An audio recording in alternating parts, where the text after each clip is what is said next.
Para estar no ar para você, mais uma edição, agora uma edição extra para você acompanhar um assunto importante, aliás, dois assuntos importantes, né? Mais um que acabou de acontecer na Espanha, a condenação do jogador, agora ex-jogador Daniel Alves, preso em Barcelona, a gente vai falar a respeito da condenação dele, e também de um caso que acaba voltando à tona em virtude dessa condenação do Daniel Alves, que é o caso Robinho, também condenado na Itália, mas que está aqui no Brasil e não está cumprindo pena, mas a gente vai explicar por que ele não está cumprindo pena, qual é o caso do Robinho, se tem algo similar, se não tem, em relação ao Daniel Alves. O nosso contato, gentilmente aqui atendendo a Bola Não Para, já esteve no estúdio, lá no Canal K, participando do nosso programa, Dr. Leonardo Pantaleão, especialista em Direito e Processo Penal, mestre em Direito das Relações Sociais. Doutor Leonardo Pantaleão, tudo bem com o senhor? Prazer revê-lo de forma virtual, tá tudo bem?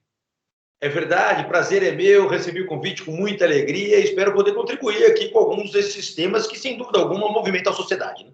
Com certeza. E é importante, o futebol mexe muito com o ambiente do Brasil, né? É o carro-chefe, e um caso emblemático que mexeu o mundo, foi manchete no mundo inteiro, a condenação do Daniel Alves, condenado a 4 anos e 6 meses de prisão, 5 anos de liberdade vigiada, após o cumprimento da pena da prisão, distância pelo menos de 1 quilômetro da casa do local de trabalho da vítima e não entrar em contato com ela durante 9 anos e 6 meses. Desqualificação especial para exercício de emprego, cargo público, profissão, ofício relacionados com menores de idade durante 5 anos, após o cumprimento da pena da prisão. E ainda, indenização de 150 mil euros, que dá 804 mil reais no câmbio de hoje, por danos morais e físicos. 2 meses de multa, com taxa diária de 150 euros, dá 804 reais, com a responsabilidade pessoal subsidiária em caso de não pagamento do artigo 53 do Código Penal espanhol por um delito leve de lesões. Significa estar sujeito a um dia de privação de liberdade para cada 2 cotas não pagas, podendo ser repetido em trabalho comunitário e ainda arcar com os custos do processo. Ele que foi condenado por agressão sexual. Doutor Leonardo Pantaleão, o que o senhor pode falar dessa condenação em relação ao Daniel Alves, que gerou muita polêmica? Os advogados da vítima pediram 12 anos. A promotoria espanhola pediu-se 9 anos. E aí ontem as manchetes, todas as manchetes, entraram em qualquer site as manchetes. Daniel Alves condenado a 4 anos e 6 meses. Aí também vem a explicação, como ele cumpriu 13 meses já, também abate desta pena já determinada pela Justiça Espanhola. Gostaria que o senhor falasse um pouquinho, aos olhos da Justiça Brasileira, e o senhor também um especialista no direito, como que o senhor viu essa condenação? A primeira coisa que a gente tem que colocar é um paralelo rápido entre aquilo que caracteriza o delito sexual na Espanha, aquilo que caracteriza aqui no Brasil. Cada país tem as suas diretrizes legais, então às vezes a gente tem algum tipo de impacto e estranhamento exatamente por conta disso. Na Espanha existe um tipo penal que é a agressão sexual e ela abarca todos os tipos de agressão sexual, diferente do Brasil. O Brasil trata cada situação com uma pena diferente, trata uma situação, por exemplo, de estupro com uma determinada pena, o estupro de vulnerável com uma outra pena, enfim, são circunstâncias que a legislação brasileira trata de uma maneira mais pontual do que a legislação da Espanha. Quando nós pensamos na dosimetria da pena, né, nós temos aí uma pena privativa de liberdade que foi fixada em 4 anos e meio. Você pontua bem quando você diz, olha, vai ocorrer a detração, ou seja, o desconto desse tempo que ele já cumpriu. Isso também acontece no Brasil, é natural, porque, afinal de contas, ele já se atualmente ele tivesse que cumprir a partir de agora mais 4 anos e meio, nós estaríamos com ele preso 5 anos e pouco, seria mais do que a pena que foi imposta. Então é natural que a gente tenha aí o cômputo para poder dizer e calcular o quanto falta para ele alcançar essa outra etapa da pena. Quando eu falo essa outra etapa da pena, é essa liberdade vigiada, com todas essas restrições, e que normalmente as pessoas ignoram. As pessoas ficam concentradas sempre na quantidade de tempo de pena, ou seja, de encarceramento, e ignoram essas outras consequências da conduta. Muitas vezes a gente tem a sociedade, de uma maneira geral, imaginando, ou pelo menos desejando, que o direito penal fosse um instrumento de vingança, E o direito penal não é um instrumento de vingança, ele não se destina a isso. No Brasil, ele tem finalidades específicas, embora seja algo polifuncional, como a gente diz, ele tem, por exemplo, a finalidade de prevenir, a finalidade de reprovar e também, no final, de ressocializar. Em nenhum momento você pega as normas legais brasileiras e diz lá, prevenir, reprovar e vingar. Não existe isso na lei brasileira. Então, como também não existe na maior parte dos países do mundo, né? Por uma razão específica. O indivíduo errou, ele tem que pagar por esse erro na medida em que fica comprovado, respeitando todo o direito de defesa e seguir as diretrizes legais. Ah, mas ele é brasileiro, ele responde com as leis da Espanha ou com a lei do Brasil, com a lei do local onde ele praticou o crime, a soberania das nações. Então é por isso que ele submeteu, embora brasileiro, às diretrizes legais da Espanha. E até porque a característica desse caso da Espanha, né, doutor Leonardo, é que assim, foi numa boate, né, numa casa de diversão, numa discoteca, e lá eles têm um dispositivo que logo quando uma vítima acaba dizendo que foi assediada ou teve algum caso sexual, existe todo um aparato de chegada da polícia, cuidado com a vítima, né, todo um aparato legal, e essa rapidez fez com que, inclusive, a gente pode dizer que o caso foi resolvido de forma rápida, né, doutor Leonardo? Se a gente pensar pelo tempo que ele ficou detido até a decisão da justiça, foi algo rápido, né? Sim, esse protocolo que você menciona, ele também já existe no Brasil, relativamente há pouco tempo, mas existe no Brasil. Tanto assim, que se você reparar, alguns estabelecimentos, por exemplo, boates, restaurantes, baladas e tudo mais, principalmente no estado de São Paulo, e não mais só no estado de São Paulo, mas São Paulo tem uma lei estadual em relação a isso, que exige que você tenha dentro do seu corpo de funcionários pessoas preparadas para dar esse primeiro amparo às vítimas mulheres desse tipo de situação. E muitas vezes, no toalete feminino, você tem lá uma palavra, um código, que de repente você se sentiu naquela situação. Se você passar aquele código para qualquer funcionário daquele local, daquele estabelecimento, imediatamente o protocolo é ativado, a pessoa é separada, ela passa a ter um atendimento especial, a polícia é acionada e aí, a partir dali, os desdobramentos jurídicos acontecem. Então, isso que aconteceu na Espanha realmente é algo que ficou demonstrado que funciona. E o Brasil vem cada vez mais caminhando também nessa diretriz. A rapidez do julgamento, veja, nós temos ali uma média de 1 ano e pouco, né? Quando nós analisamos isso, nós podemos, porque veja bem, é importante ressaltar, não é que está definida a situação do Daniel Alves. Sim, há recursos. Ele foi julgado em primeira instância. Um prazo de 1 ano e pouquinho, 1 ano e 2 meses, é um prazo que o Brasil também, na maioria das suas comarcas, também cumpre. É que as pessoas acabam tendo essa ideia de que o Brasil é muito lento, tudo demora demais, mas não é. Quer dizer, um prazo de 1 ano e 2 meses para terminar um procedimento em primeiro grau é um prazo razoável, principalmente nas varas especializadas em violência doméstica, como nós temos aqui no Brasil. Então, isso é um prazo que realmente costuma ser observado, é mais ou menos isso, não foge muito da realidade. E ainda sobre isso, né, doutor Leonardo Pantaleão, sobre ainda a condenação do Daniel Alves, né, muitos falou, e o senhor iniciou falando sobre isso, sobre o tempo, né, foram só 4 anos e 6 meses, mas assim, a lei, que pareceu que assim, falaram isso porque ele é famoso, que ele é conhecido, até voltando um pouquinho antes dessa pergunta, porque a lei houve uma mudança, né, porque houve uma revolta na Espanha, porque teve um caso de um estupro coletivo, onde os jovens pegaram uma pena muito branda, e houve uma revolta e houve uma mudança da lei, e o Daniel Alves é o caso emblemático, né? Logo da mudança da lei acontece o caso do Daniel Alves, e agora se torna aí um exemplo até para mostrar da justiça à população, à sociedade, que não tem essa diferenciação, se é famoso, se não é, a lei está aí para ser cumprida. É isso, doutor Leonardo, eu gostaria que o senhor falasse um pouquinho dessa mudança que houve na Espanha, né, em relação a mostrar para a sociedade que a lei existe e os poderosos, ou ricos, ou famosos, também vão para a cadeia. Olha, no Brasil, por exemplo, nós já experimentamos essa sensação há alguns anos atrás, em que poderosos, ricos, seja quem for, também iriam para a cadeia nesse sentido. Por outro lado, isso que você colocou é muito importante. A Espanha teve um caso de grande comoção que gerou o famoso não é não, né? Quer dizer, então, por conta disso, houve ali um enrijecimento dessa legislação penal para crimes dessa natureza. Só fazer um paralelo, no Brasil, quando você pensa no crime de estupro, a pena mínima é de 6 anos de prisão e vai até 10 anos. Tá? Então, veja só, Daniel Alves, se tivesse praticado essa mesma conduta no Brasil, ele teria uma pena mínima de 6 anos. Isso significa que acaba sendo mais rigorosa a legislação brasileira para crimes sexuais do que a própria legislação europeia, especificamente da Espanha. Mesmo sendo réu primário, mesmo tendo bons atenuantes, tudo no mundo.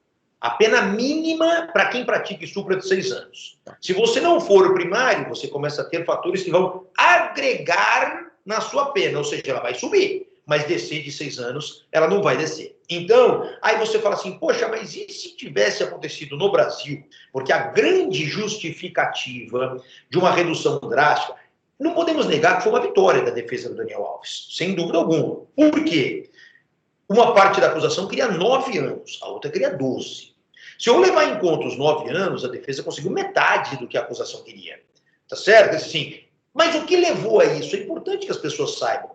Foi o pagamento dos 150 mil euros.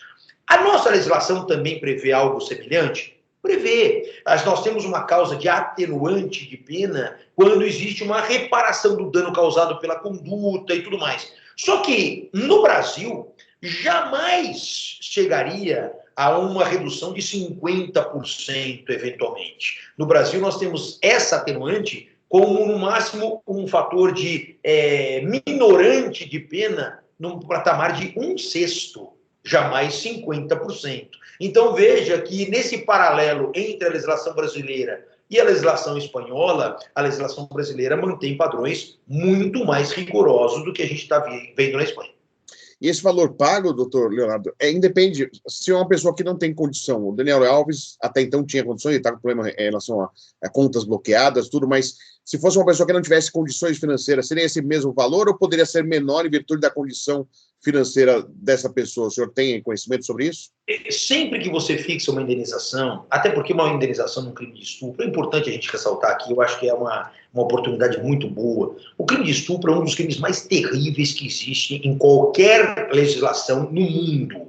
E ele é mais terrível ainda se nós pensarmos no comportamento humano, porque a vítima atingida, muito mais do que na sua integridade física, na sua dignidade sexual, ela é atingida na sua própria alma. E isso é uma coisa perene, isso é uma coisa que não há indenização, não há indenização capaz de fazer com que ela esqueça uma situação daquele tipo.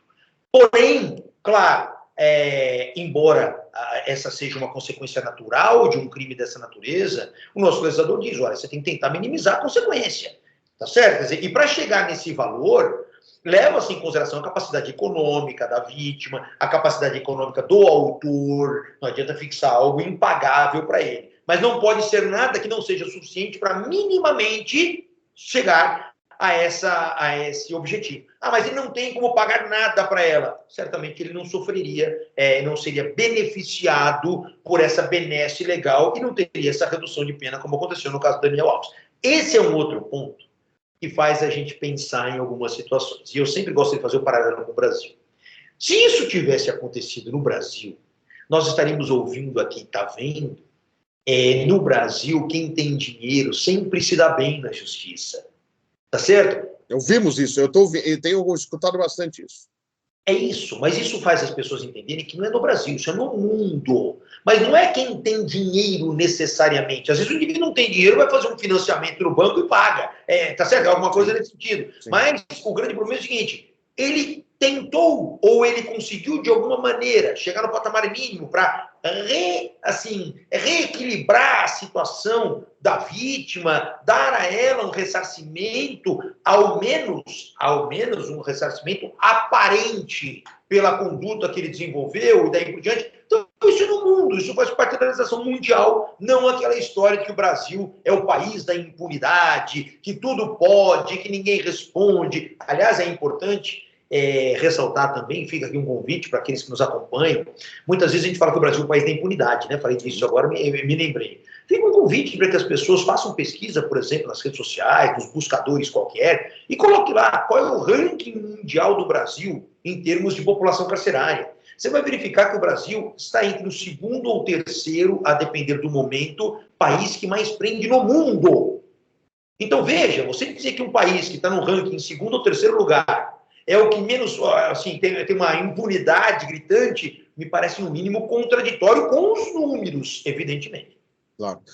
Doutor, assim, o fato dele ter pago esse valor significa uma confissão de culpa? Ele significa que a pessoa que está sendo acusada admite que errou? Pelo menos é uma admissão de culpa? Ou não é encarado dessa forma pela justiça? Não necessariamente. Eu posso, e como no caso dele, ele nega a prática do crime, a defesa nega a prática do crime, porém é uma tese subsidiária. Fala assim, olha, se então vocês entenderem que eu tenho responsabilidade, então eu vou tomar tais providências para tentar diminuir a eventual pena que vai ser fixada. E foi o que ele fez. Quer dizer, assim, não era a tese primordial, mas subsidiariamente, na hipótese dos meus argumentos não convencerem o judiciário, eu também já sigo por esse caminho para que a pena considere essa providência no final. Ele chegou a mudar de versão 5 vezes, praticamente, aí, do que ele falou na primeira vez. A primeira vez ele até alegou em relação a que ele era casado, né? Então ele quis esconder, ele quis esconder da esposa, né? Mas depois ele foi alterando a versão, chegando até a última, onde ele alega, através da bebida alcoólica, ter feito algum ato que tenha prejudicado a vítima, né? E isso de ter mudado, o senhor que é um advogado criminalista pode falar, isso que tem mudado, isso deve ter, com certeza, sido um atenuante importante. E um outro detalhe, isso de levar para a bebida, que lá na lei da Espanha permite que, dependendo dos casos, que se comprovar, mas é muito mais para um caso de alcoolismo do que um caso único de uma bebedeira, se atenuar a pena, e que essa estratégia não foi atendida, né, pela promotoria, nem pela justiça espanhola, que não aceitou essa linha de conduta, doutor. No Brasil, em relação a essa questão da embriaguez, o Brasil também considera isso numa única situação. Quando fica comprovado que o indivíduo é, de fato, um ébrio habitual, ou seja, um alcoólatra. Por quê? Porque nós estamos falando de uma pessoa doente. Né? Quer dizer, é uma pessoa doente, isso já foi reconhecido pela própria medicina como uma doença. Então, o Brasil também trata isso com uma certa cautela. Mas, como você disse, tem que ficar comprovado por perícia, não basta a alegação, de que o indivíduo é um dependente. Dependente não é usuário habitual. O indivíduo é um dependente de bebida alcoólica, não tem limites, e aí ele acaba perdendo os freios comportamentais, inclusive morais. Então, isso existe no Brasil também. Mas não ficou comprovado isso na Espanha, de que ele era um dependente, até porque era um atleta, não podia ser um dependente alcoólico e daí por diante. Então, e tinha acabado de voltar numa Copa do Mundo, inclusive. Então foi logo no retorno da Copa do Mundo. Foi uma infelicidade para todos, não só para ele, como principalmente para a menina, para a família de um, para a família de outro. É uma catástrofe que alcança a todos. Então essa questão da embriaguez, ela pode surtir efeitos, mas desde que devidamente comprovadas dentro daquele cenário. E essas mudanças Essas mudanças de versão inegavelmente enfraquecem, né? Claro, quando você dá 5 versões diferentes, o que impede que você pode dar a 6ª, a 7ª, a 8ª, a 9ª? Quer dizer assim, então, o seu depoimento é sempre visto com ressalva, né? Porque tudo bem, você está falando isso aqui, mas você já mudou tantas vezes que eu vou ouvir, mas não necessariamente escutar. Né? Quer dizer assim, então, são coisas que acabam atrapalhando. Nesse ponto, sempre tem que ter muita cautela na defesa que vai começar a trazer uma determinada versão, porque se você não ficar amarrado a ela depois, certamente a ausência de credibilidade vai surgir. E aproveitando o doutor Leonardo Pantaleão também, né, como mestre de Direito às Relações Sociais, até aproveitando isso, né, doutor Leonardo, ficou muito aqui aos comentários, poxa, o Neymar, a família do Neymar emprestou o dinheiro para o Daniel Alves, esse dinheiro foi usado, 150 mil euros, para pagar, e esse dinheiro que ajudou o Daniel Alves a diminuir a pena. Então o Neymar também é cúmplice, ele participa, ele apoia.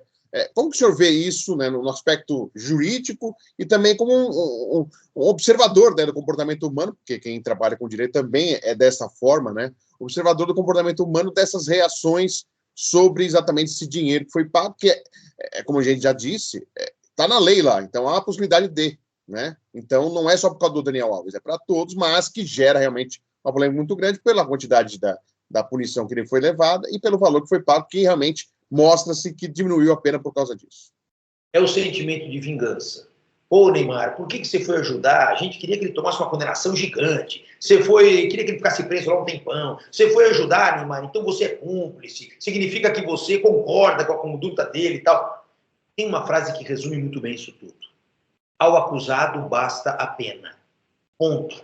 Não é porque ele foi condenado, que a justiça reconheceu que ele errou, que necessariamente todas as pessoas devem evitá-lo, que devem deixá-lo ao abandono, ao escárnio. Até porque, se isso acontecer, nunca a finalidade da pena ela será alcançada por completo, que não vai haver ressocialização. Então, é evidente que outras coisas do mundo particular dele, amigos que ajudam, família que ajuda, não significa que estão ajudando porque concordam com o comportamento que ele desenvolveu. Pensar isso é um pensamento muito raso, é um pensamento que não se pode definir. É a mesma coisa que você ter algum parente seu ou um amigo próximo seu que fez uma bobagem, que eventualmente se meteu numa situação que vai gerar grandes e graves consequências a ele, mas ele precisa de uma ajuda, eventualmente naquele momento pontual, para poder, de repente, pagar um advogado, para poder realizar determinada situação, ou até para que mantenha a sua família, eventualmente, aqui fora, enquanto ele está respondendo por aquele comportamento. E é absolutamente desumano você imaginar que as pessoas necessariamente devem dizer não sempre. De novo, o auxílio a alguém não significa que você concorda. Muitas vezes eu falo até como advogado na área criminal, às vezes a gente assume a defesa de determinadas situações e não significa em absoluto que eu concorde com o desenvolvimento, mas tem que ser julgado de acordo com os termos legais. Então, qual é a função? Evitar abusos, evitar excessos, evitar ilegalidades. Mas muitas vezes, e quase sempre, óbvio, em determinadas situações, não quer dizer que nós anuímos com isso. E a mesma coisa, amigos que eventualmente colaborem e daí por diante, quer dizer assim, são coisas completamente independentes. É um erro grave pensar dessa maneira. Aos olhos do senhor, assim, o senhor observou uma pena realmente factível, foi menor, assim, à distância, claro, o senhor não está lá no julgamento, não esteve presente. Aos seus olhos, assim, doutor, a sua avaliação da condenação do Daniel Alves? Eu digo que quem trabalha com direito penal tem que ter dois cérebros, né? Um cérebro para a gente conversar sobre isso no mundo informal, outro cérebro para a gente conversar sobre isso de acordo com o que a legislação rege. Se a legislação da Espanha vigente trata esse assunto dessa forma, não adianta nós dizermos, olha, que absurdo, que é a lei da Espanha. Se é a lei da Espanha e foi aplicada na medida em que ela está regulamentando esse caso, só nos resta concordar com a lei, porque não tem outra alternativa. A nossa discordância pura e simples não vai gerar qualquer tipo de impacto. Então, tecnicamente, juridicamente, a pena imposta, num primeiro momento, aparece ser correta. Mas se houve um exagero na redução dos 9 para 4,5 por conta dos 150 mil euros, ou se de repente poderia ter sido uma redução mais menor, isso é uma discussão que vai ficar feita aos tribunais superiores da Espanha para ver se mantém ou não mantém a condenação. Aliás, sobre isso, só para encerrar esse assunto do Daniel Alves, para a gente ir para outro assunto. Nos recursos que podem ter a defesa, ainda não disse se vai recorrer, disse que ia analisar, fez uma crítica leve, dizendo que não houve uma reparação total, e o Daniel Alves já disse que vai buscar o recurso, né, a defesa do Daniel Alves. A defesa da vítima ainda não definiu oficialmente, publicamente. Há possibilidade de aumento da pena nesses recursos, doutor, ou não?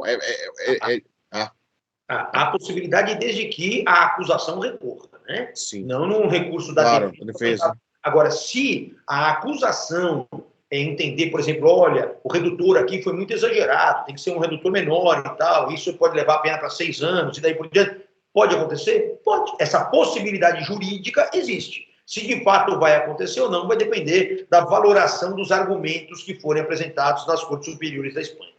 Aí, claro, esse assunto, né, remete ao caso Robinho, né? É inevitável porque é também um atleta ligado ao futebol, um caso também de violência sexual, né? Ele foi condenado na Itália, 9 anos de crime de violência sexual, o Robinho, e ele foi condenado na Itália, mas quando foi condenado, ele já estava no Brasil, né? E as nossas leis, aí não existe um tratado Brasil e Itália de que o condenado lá na Itália, o brasileiro seja aí levado ao país, à Itália, para cumprir a pena, ou cumprir a pena aqui no Brasil, ainda não até então, mas o STF está estudando a possibilidade de se fazer isso. Eu gostaria que você explicasse a respeito, porque o Robinho, as pessoas estão vendo, ele está tentando ter a sua vida normal, apareceu ele treinando na Progresso Santista, ele na praia, e há uma revolta, sim, que ele foi condenado e está aqui normalmente livre aqui no país, né, vivendo. Eu gostaria que você falasse um pouquinho desse caso, que aí remete, né? As pessoas voltam a falar do caso Robinho.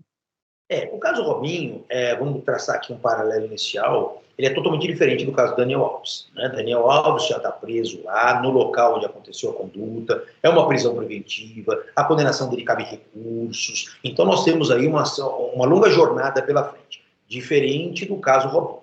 Robinho já foi condenado em último grau, não cabe mais recurso, agora o que cabe a ele é o cumprimento da pena. Porém, como ele está no Brasil, nós temos algumas regras jurídicas, inclusive pela própria Constituição Federal, que para uma sentença estrangeira ter validade no Brasil, ela precisa ser homologada pelo Superior Tribunal de Justiça, pelo STJ. E o STJ está discutindo lá, até a defesa do Robinho recentemente, imputou lá, olha, mas está faltando documento, está me cerceando a defesa. Aí o STJ analisou, falou, não, os documentos fundamentais estão aqui, não tem problema nenhum, você acompanhou o processo inteiro lá, então você não pode alegar surpresa, enfim, uma série de coisas e tudo mais. Tal. E aí a discussão está acontecendo. E agora vai se decidir se a nova lei brasileira, porque aí tem um ponto importante. Quando aconteceu a conduta do Robinho lá na Itália, a lei brasileira não permitia a execução da pena por uma sentença estrangeira no Brasil. Não permitia na ocasião da prática do comportamento, da conduta. Posteriormente, a lei de migração sofreu alterações e passou a permitir que ocorresse, desde que validada a sentença estrangeira pelo STJ, desde que vencidos os procedimentos diplomáticos e daí por diante, que o brasileiro condenado no exterior, como ele não pode ser extraditado para lá, porque a Constituição proíbe, então que ele cumpra a pena imposta lá no Brasil, e esse cumprimento de pena segue as regras de progressão de regime e tudo mais da lei brasileira. Então, eu pego a dosimetria da pena fixada na Itália e ele vai cumprir isso, mas seguindo os regimes de progressão, de livramento condicional, quando for o caso, de toda e qualquer benesse com base na lei brasileira. A grande discussão é essa lei, que é posterior ao caso, ela pode retroagir para alcançar fatos praticados antes da sua vigência. Essa vai ser a grande discussão do caso Robinho. Então, assim, mas isso é uma impunidade, é uma vergonha do Brasil. Não é, gente. Isso, na verdade, é uma segurança jurídica que o Brasil dá aos seus cidadãos. Tá certo? Não é assim, foi condenado lá, vem aqui, eu vou cumprir de qualquer forma. Não, existem situações. O Brasil tem que analisar se o procedimento exterior, ele obedeceu o contraditório, o direito à ampla defesa, se as provas lá foram produzidas licitamente, por exemplo, uma escuta ambiental em carro, uma questão relacionada à interceptação telefônica, quer dizer, tudo isso seguiu os direitos fundamentais garantidos em várias convenções de direitos humanos do mundo? Não. Então, é essa análise que está sendo feita. Agora, imagine que, realmente, está tudo certo, eu vou validar essa sentença. Ok, aí partimos para o segundo ponto. Validada a sentença, posso dar início a essa execução? Se a lei é posterior à prática do crime, ela pode retroagir ou não pode retroagir? Aí passa para uma segunda discussão. Esse é o ponto. Normalmente, quando há uma mudança de lei, ela tem essa possibilidade de valer antes ou quando muda é só a partir de, doutor? No direito penal, existe a retroatividade benéfica da lei.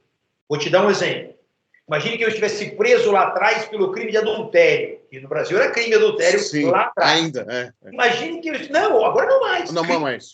Crime, não estou dizendo que está liberado o adultério. Não, né? sim. Mas Antes era passivo de punição. Não, de prisão. Era crime. E o que acontece? Por mudanças da legislação, o adultério deixou de ser crime. Mas imagine o seguinte. Eu estou preso pelo crime de adultério. Vem uma nova lei e diz assim, lei posterior ao meu fato. Não é mais crime adultério. Essa nova lei, ela volta no tempo e alcança o meu fato. Por quê? Porque é uma retroatividade benéfica da lei. Nesse ponto, pode. No caso do Robinho, é uma retroatividade maléfica, porque ela vai, na verdade, trazer ali aquilo que antes não previa. que é o cumprimento da pena no Brasil. Então, essa vai ser a grande discussão jurídica do caso. E aí, isso aí, quando tem essa discussão jurídica, doutor, de que ponto a pressão da sociedade pode definir uma definição aí, pode definir uma definição, foi até redundante, mas pode definir uma mudança onde, por exemplo, na prática o Robinho possa ser preso? Olha, isso não deveria acontecer jamais. Juízes não podem jamais sucumbir à pressão pública. O juiz é um aplicador da lei, até porque não foi ele que criou a lei. Então a sociedade está exigindo isso, aquilo, então vai exigir do legislador, porque compete ao judiciário tão somente aplicar os regramentos legais. E a Constituição também fala que a lei penal não pode retroagir para prejudicar alguém na esfera penal. O Código Penal inaugura o Código Penal, o artigo 1º do Código Penal, aduzindo o princípio da legalidade, que tem dentro dele a questão da anterioridade da vigência da lei ao comportamento. Então, o texto é claro. Agora, infelizmente, nós sabemos, às vezes existem algumas manobras interpretativas, algumas coisas que os tribunais superiores acabam criando para justificar determinados comportamentos em várias esferas. Então, nós temos que aguardar para saber qual vai ser aí a novidade da vez, eventualmente. Até servir de exemplo, por exemplo, esse caso Robinho servir de exemplo. Veja, assim, também um outro ponto interessante. Pode até ser, olha, vamos fazer isso como bode expiatório para poder alertar o brasileiro que praticar crime fora vai responder, mesmo que seja aqui, já que a gente não pode extraditar e não sei o que e tal. Pode, mas não é o recomendado. O juiz tem que ser alguém imparcial, alguém técnico e alguém que se restrinja única e exclusivamente à aplicação dos fundamentos legais. E até teve um caso emblemático agora, que foi do técnico Cuca, que lá na Suíça, né, ele conseguiu que... Ele foi até indenizado, né, a pena foi extinta, já não valeria mais, mas foi extinta a punição dele, porque, segundo a justiça suíça, entendeu que ele não teve o direito de defesa total, porque na vez que ele foi julgado, ele não estava lá presente. Isso também mostra também as diferenças também, né, doutor? Teve esse caso, né, que de uma certa forma, hoje, aos olhos da justiça suíça, o Cuca, nesse momento, não teve a chance de se defender, né? Isso retrata muito bem o que é o direito penal na nossa sociedade. A justiça entendeu que a culpa dele não está devidamente comprovada, não está devidamente demonstrada, não está formalizada. Mas eu pergunto a você, o Cuca está condenado ou não está condenado? E agora? Então, mas eu não tenho uma condenação, não tenho pena para cumprir. A justiça reconheceu que eu estava indefeso e, consequentemente, extinguiu e até me indenizou. A justiça reconheceu que ela errou comigo e me indenizou. Mas eu pergunto, e quem tira essa mácula da sociedade em relação ao Cuca? Então, isso é o direito penal. É por isso que o judiciário tem que tomar muito cuidado com aquilo que faz, com as decisões que profere, porque as marcas são deletérias na vida das pessoas envolvidas ali no âmbito, né, no alcance do direito penal. E agora, para a sociedade, fica aquela interrogação, culpado ou não, até porque a vítima, inclusive, faleceu, né? Foi depois provado que ela morreu, então, ou seja, não tem nem mais como ter essa definição, né? E eu pergunto a você, essa dúvida existe. Para o direito, a dúvida beneficia o réu. Indúbio pro réu. Pro réu. Mas e na sociedade? Não. Na dúvida é culpado. Infelizmente, é isso que acontece. Mas é aquela paixão, é aquela sede do direito penal que as pessoas acabam carregando por razões históricas, culturais. Eu costumo dizer assim, Fred, veja só. O ser humano, ele consegue fazer evoluir tudo aquilo que ele toca. Está aí a tecnologia, está aí tudo que a gente puder imaginar e quiser imaginar. Ele muitas vezes só não consegue evoluir a ele próprio. Sim. Ele consegue continuar muitas vezes aquele mesmo primata do olho por olho, dente por dente, e aí por diante. Quer dizer assim, então, lidar com isso hoje na sociedade é bastante complicado. Eu espero que esses paralelos feitos entre justiça de outros países de primeiro mundo, com a justiça brasileira, as pessoas consigam entender um pouquinho que o Brasil não é esse país que gostam de alardear por aí como sendo um paraíso para a criminalidade. Doutor, só para encerrar, agradecer muito a sua atenção aqui com a Bola Não Para, e eu quis conversar com o doutor Leonardo Pantaleão, porque eu vi as reações na rede social, e eu, como jornalista, tenho que ouvir especialistas a respeito para as pessoas terem ideia em relação à lei, como funciona aqui no Brasil, como funciona lá fora, para que você tenha a sua análise, o seu julgamento perante a lei, não o seu julgamento de rede social, de chute, de palpite, de torcida a favor ou contra, que eu acho que isso acaba deturpando exatamente a realidade do fato, acaba deixando a gente de enxergar o que aconteceu. Isso não é nenhuma defesa, não é a favor de ninguém, pelo contrário, é a importância do jornalismo, de trazer à luz como funcionam as leis e as regras. Mas é importante a gente falar também, doutor Leonardo, o senhor é um advogado criminalista, sobre a proteção à mulher, né, em relação à violência doméstica, agressões sexuais. Eu gostaria que o senhor falasse o quanto isso tem melhorado em relação também à mulher também tendo coragem de fazer as denúncias, o quanto isso é muito importante também, ao mesmo tempo dessas condenações, né, de pessoas públicas, incentivarem as mulheres a terem coragem de, às vezes, denunciar, de também ver que é possível, sim, da justiça fazer literalmente seu papel, né, que é fazer justiça em relação a um crime como esse, que as mulheres sofrem bastante há séculos.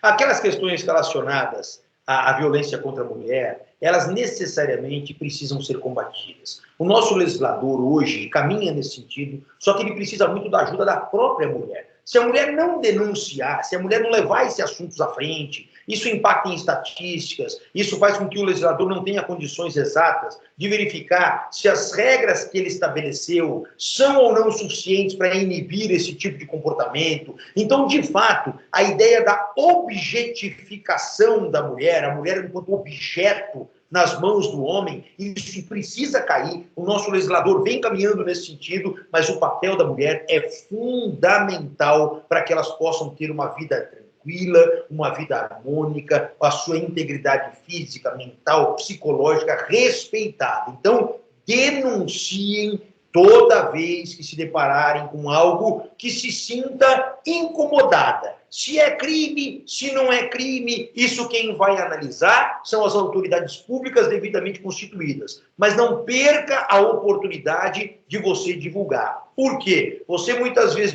não divulgando, achando que não vai dar em nada, você deixa solta ou uma pessoa que pode trazer prejuízos gravíssimos a uma outra mulher. Então, denunciar é o melhor caminho e tem que ser feito dessa forma. E só para encerrar, né, doutor, sobre esses casos midiáticos, a gente também tem visto, infelizmente, algumas mulheres se aproveitando da Lei Maria da Penha ou de fazer acusações que não são verdadeiras. E isso acaba destruindo todo um caminho importante de construção para que as mulheres tenham direito, tenham voz em relação a casos de violência e agressão sexual, estupro, tudo isso, né, doutor? É o mau uso do direito, né? Quando você tem um direito, você usa esse direito de uma maneira equivocada, usa esse direito de uma maneira para alcançar outros objetivos, muitas vezes em separação de filhos, para evitar que o filho fique junto com o pai. Nós estamos vivenciando aí situações difíceis de artistas, o caso da Ana Hickman, por exemplo. Sim. Então, são situações que, se acontecerem, precisam realmente ser denunciadas. Agora, usar benesses legais, direitos legais em busca de outros objetivos, criando situações factuais, aí só tem uma forma disso diminuir, Fred, que é o seguinte: a pessoa que faz isso tem que saber que ela pode responder por um crime que é de denunciação caluniosa. Então, do papel de aparente vítima, ela passa a ser autora de um crime de denunciação caluniosa com pena privativa de liberdade, inclusive. Doutor Leonardo Pantaleão, mais uma vez, muito obrigado. É sempre bom falar com o senhor tem uma didática muito legal, de poder explicar, né? Porque a gente sabe que a gente brinca do juridiquês, né? Às vezes as pessoas mais leigas não entendem, é importante a gente conseguir trazer, né, para o nosso dia a dia, né? Porque as pessoas entendam, compreendam e tenham o discernimento e a sua própria conclusão sobre os casos, né? Que são casos midiáticos que sempre pautam aí, né? A nós, a imprensa, vocês do lado do direito também, para realizar trabalhos, teses, defesas, argumentos, e é muito importante a gente poder falar a respeito. Muito obrigado, viu, doutor? Eu que agradeço, sempre um prazer falar com vocês e até uma próxima oportunidade. Agradecendo ao doutor Leonardo Pantaleão aqui no A Bola Não Para, que sempre volta aí com uma edição normal, toda quinta, 8h30 da noite, e edições extras aqui no meu canal no YouTube. Se inscreva, dê seu like, manda mensagem, estou esperando, participe, é sempre importante a sua participação aqui no A Bola Não Para.